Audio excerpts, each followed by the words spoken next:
Assalamualaikum warahmatullahi wabarakatuh. Selamat pagi siswa-siswi kelas 6 yang berbahagia. Semoga kita semua dalam lindungan Allah Subhanahu wa taala dan dalam keadaan sehat walafiat. Amin. Pada hari ini kita akan mempelajari tentang diagram pada mata pelajaran matematika. Sebelum kita ke dalam materi, kita berdoa dulu.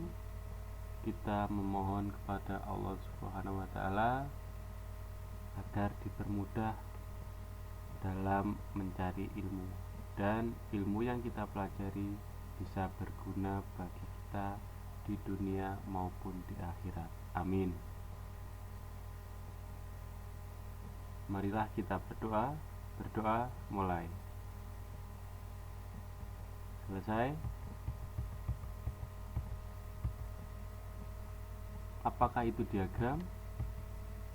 Diagram adalah penyajian suatu data yang digambarkan dalam bentuk gambar yang berupa sajian dalam bentuk diagram atau grafik dan bentuk tabel atau daftar. Jadi diagram itu adalah penyajian suatu data yang digambarkan dalam bentuk gambar apa saja, mulai dari ada yang tabel, ada yang batang, ada yang lingkaran, ada juga yang garis. Macam-macam diagram. Yang pertama adalah diagram batang. Pada diagram batang itu juga ada dua macam, yaitu diagram batang vertikal dan diagram batang horizontal. Yang kedua, diagram lingkaran. Pada diagram lingkaran ada tiga macam. Yang pertama, diagram lingkaran yang menunjukkan angka. Yang kedua, menunjukkan persen. Dan yang ketiga, menunjukkan derajat. Dan yang ketiga adalah diagram garis. Diagram batang adalah suatu grafik yang menunjukkan angka atau set dalam bentuk persegi panjang. Perhatikan gambar di sebelah kiri. Nah, ini adalah contoh diagram batang. Diagram batang yang vertikal, artinya persegi panjangnya bergerak ke atas. Bisa dilihat data penjualan buku. Banyak buku terjual di sebelah kiri yang ke atas, dan yang menyamping yang di bawah itu menunjukkan bulan. Menunjukkan bulan Januari, Februari, Maret, April, dan Mei. Yang sebelah kiri ke atas ini adalah menunjukkan banyak buku yang terjual, mulai dari 0, 5 sampai 35. Cara membaca diagram batang, pada bulan Januari buku terjual sebanyak berapa di sini? 20 sampai batas atasnya ini ya. Bulan Februari menunjukkan buku terjual sebanyak 15. Sedangkan Maret sampai di sini kurang lebih 30 lebih ya. Sedangkan bulan April menunjukkan angka 25, sedangkan Mei menunjukkan angka 10. Itu adalah cara membaca diagram batang yang vertikal. Selanjutnya diagram batang yang horizontal. Artinya diagram batang tersebut bergerak ke samping kanan. Ini juga sama data penjualan buku. Tadi yang ke atas adalah banyaknya buku, sekarang dibalik. Pada bulan Januari sampai Mei banyaknya buku berada di bawah. Cara membacanya pun juga sama. Pada bulan Januari buku terjual sebanyak berapa di sini? Bergerak ke kanan sampai lurus di angka 20. Di bulan Januari buku terjual sebanyak 20.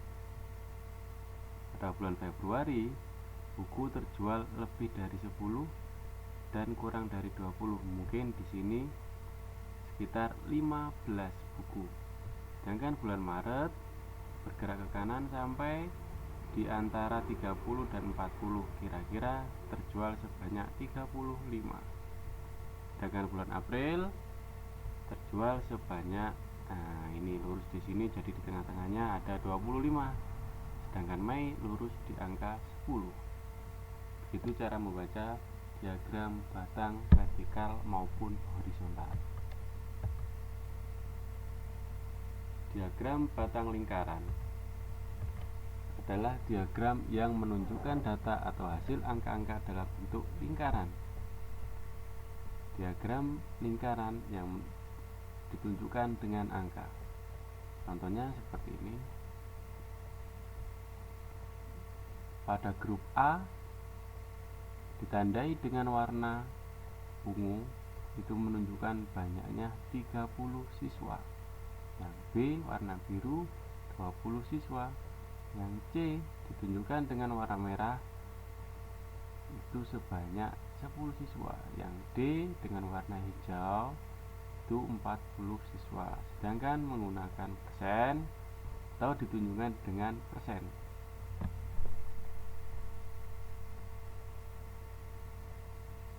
Ini adalah olahraga atau ini ekstrakurikuler senam yang ditunjukkan dengan angka 20% dengan warna oranye.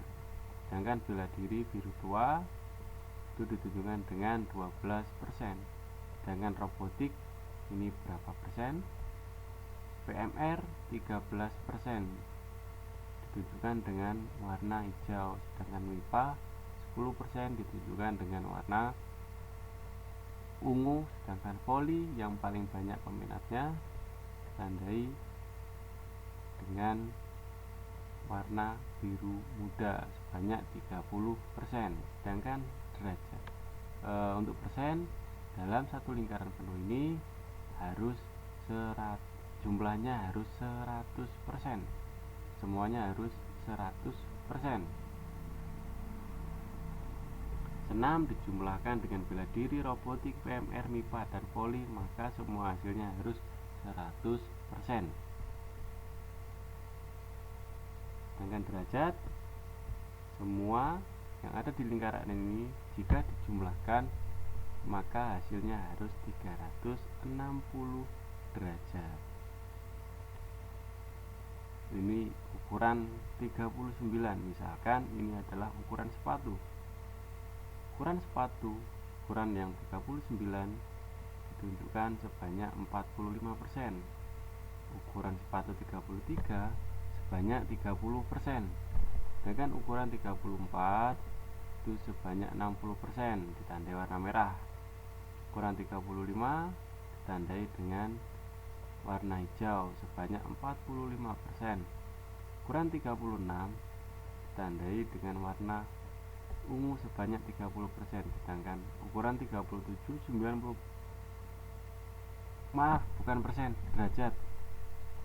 Jadi 45 derajat, 30 derajat, 60 derajat, 45 derajat, 30 derajat, dan ini 90 derajat. Dan yang terakhir ukuran 38 ditandai dengan warna oranye sebanyak 60 derajat ya. Jadi ukuran mulai dari ukuran 33, 34, 35 sampai 39.